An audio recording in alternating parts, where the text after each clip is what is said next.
السلام علیکم ورحمۃ اللہ وبرکاتہ۔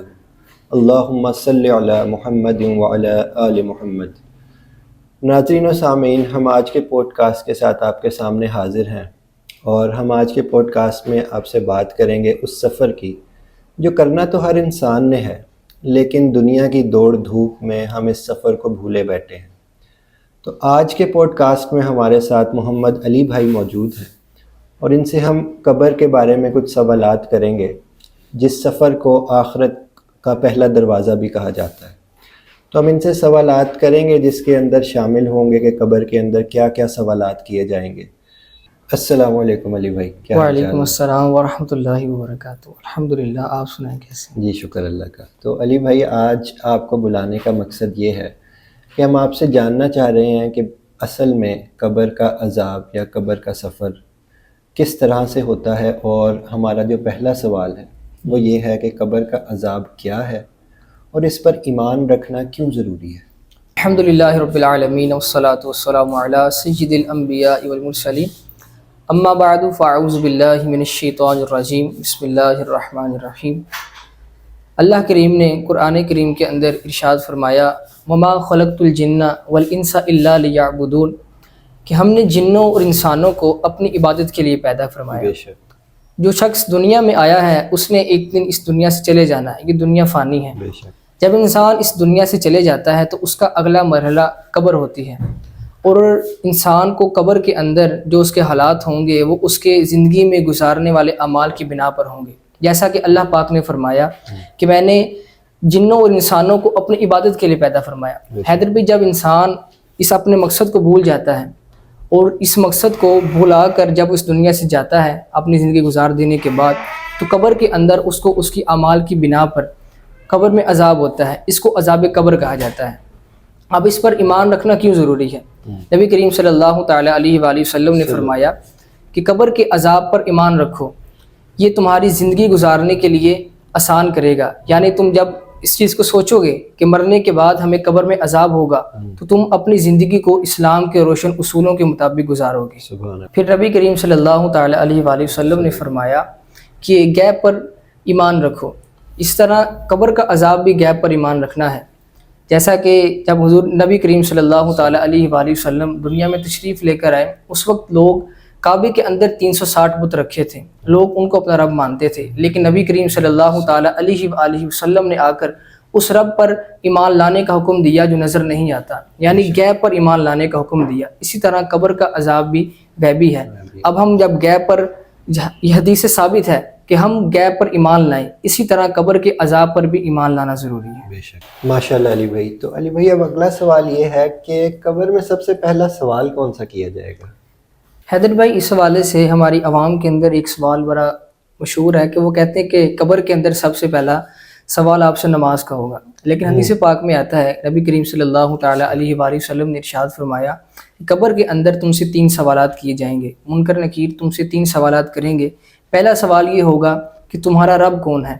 اب جو شخص دنیا میں رہ کر اللہ پاک کی عبادت کرتا رہا وہ تو کہے گا کہ میرا رب اللہ ہے، لیکن جو اللہ پر ایمان ہی نہیں لایا وہ ڈر جائے گا، وہ کہے گا مجھے نہیں پتا، جو لوگ کہتے تھے میں اسے اپنا رب کہتا رہا۔ دوسرا سوال کیا جائے گا تمہارا دین کیا ہے؟ اب جو شخص دین اسلام پر عمل کرتا رہا وہ کہے گا کہ میرا دین تو اسلام ہے۔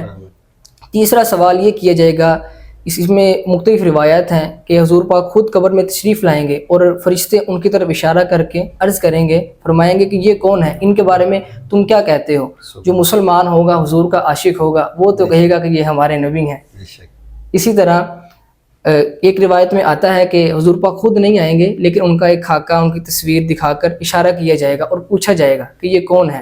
اس طرح سے یہ 3 سوالات قبر میں ان سے کیے جائیں گے۔ سبحان، کہ ایک شخص وہ ہوگا جو کہ ان سوالوں کے جواب دینے میں کامیاب ہو جائے گا، بالکل۔ ایک وہ بھی ہوگا جو ان سوالوں کے جواب دینے میں ناکام رہے گا۔ تو ہم یہ جاننا چاہ رہے ہیں کہ جو کامیاب ہو گیا اس کا کیا حال ہوگا، اور جو ناکام رہ گیا اس کا کیا حال ہوگا قبر میں؟ اب جب یہ مرحلے سے وہ 3 سوالات کے بعد گزریں گے، اب جو شخص مومن نہیں تھا، جس نے کبھی اسلام پر عمل نہیں کیا، اللہ پاک کا کلمہ نہیں پڑھا، اب اس شخص کے لیے اچانک قبر کے اندر ایک کھڑکی کھلے گی جس سے خوشبوئیں آنا شروع ہوں گی۔ خوشبوئیں آنے کے بعد اس کی قبر وسیع ہو جائے گی اور اچانک وہ دروازہ بند ہو جائے گا۔ اور پھر ندا کرنے والا یہ ندا کرے گا اور کہے گا اگر تم دنیا کے اندر اللہ پاک پر ایمان لے آتے اور نیک اعمال کرتے تو تمہارے لیے یہ سب سہولتیں تھیں، لیکن اس کے بعد اچانک جہنم کا دروازہ کھول دیا جائے گا اور اس کی قبر اس قدر تنگ ہو جائے گی کہ اس کی پسلیاں آپس میں مل جائیں گی، اس کی ہڈیاں آپس میں ٹوٹ جائیں گی، تو اس طرح اس پر عذاب آئے گا۔ لیکن جو بندہ مومن ہوگا اس پر اللہ پاک کی رحمت برسے گی۔ جب وہ ان 3 سوالات کے بعد گزرے گا، اگلے مرحلے میں اس کی قبر کے اندر ایک دروازہ کھلے گا جہاں سے آگ آنا شروع ہوگی، اور جس طرح ایک عذاب، ایک خوف کا ماحول پیدا ہو جائے گا اور وہ ڈرنا شروع ہو جائے گا، پھر اچانک اس کو بند کر دیا جائے گا اور ندا کرنے والا یہ ندا کرے گا اور اس کو بتائے گا اگر تم دنیا میں اللہ پاک پر ایمان نہ لاتے اور نیک اعمال نہ کرتے تو تمہارے ساتھ یہ حشر ہونا تھا۔ لیکن پھر اسی وقت جنت کے دروازے کھول دیے جائیں گے، تا حد نظر وسیع، جہاں تک وہ دیکھے گا اس کی قبر کو وسیع کر دیا جائے گا، اس کی قبر روشن ہو جائے گی۔ حالانکہ کہا جاتا ہے نا قبر میں اندھیرا ہوگا، لیکن جو ایمان والا ہوگا، جو مومن ہوگا، اس کی قبر کو روشن کر دیا جائے گا، پھر جنت کی خوشبوئیں اور اس کے لیے ایک بستر بچھا دیا جائے گا جس پر وہ آخرت تک آرام کرتا رہے گا۔ جنت کا ماحول قبر میں ہی دے دیا جائے، جنت کا ماحول قبر میں دے دیا جائے گا۔ تو علی بھائی اب سوال یہ ہے کہ کچھ ایسے گناہ انسان اپنی زندگی میں کر بیٹھتا ہے جو کہ کہا جاتا ہے کہ اس کی قبر میں عذاب کا سبب بھی بن سکتے ہیں، تو ہم یہ جاننا چاہتے ہیں اپنے سامعین کے لیے، ناظرین کے لیے، کہ کون سے ایسے گناہ ہیں جو ہم زندگی میں نہ کریں، دنیا میں نہ کریں، تاکہ ہمارے اوپر عذاب قبر نہ ہو۔ تو آپ اس پر روشنی ڈالیں گے کس طرح کے کون سے ایسے گناہ ہیں جو ہم دنیا میں کرتے ہیں اور جو اگر ہم ان سے کنارہ کشی اختیار کریں تو ہم عذاب قبر سے بچ سکتے ہیں؟ حیدر بھائی حدیث پاک میں آتا ہے، نبی کریم صلی اللہ تعالیٰ علیہ وآلہ وسلم نے ارشاد فرمایا کہ نماز کا چھوڑنا، غیبت، چغلی، حسد، سود، یہ سب چیزیں قبر کے عذاب کا سبب ہیں۔ اگر ہم ان سب چیزوں کو ترک کر دیں تو ہم قبر کے عذاب سے بچ سکتے ہیں۔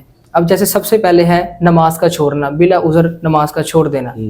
اب نبی کریم صلی اللہ تعالیٰ علیہ وآلہ وسلم پر تو تہجد کی نماز بھی فرض تھی، 6 نمازیں ان پر فرض تھیں، اب ہمیں 5 نمازیں دی گئیں، ہم ان نمازوں کو بھی ادا نہیں کرتے۔ نبی کریم صلی اللہ تعالیٰ علیہ وآلہ وسلم نے ارشاد فرمایا کہ مومن اور کافر کے درمیان نماز جو ہے وہ فرق کرتی ہے، یہ مومن اور مسلمان ہے، مومن جو ہے وہ نماز پڑھتا ہے اور جو کافر ہے وہ نماز نہیں پڑھتا۔ مومن دن میں 5 مرتبہ اللہ پاک کو سجدہ کرتا ہے، جس طرح کہ لاہور کے اندر اب ہمارا یہ حال ہے کہ لاہور کے اندر ایک جگہ تھی اقبال کے دور میں، اب وہاں پر ایک جگہ تھی، مسلمانوں نے کہا یہاں مسجد بنے گی اور ہندوؤں نے کہا یہاں پر مندر بنے گا۔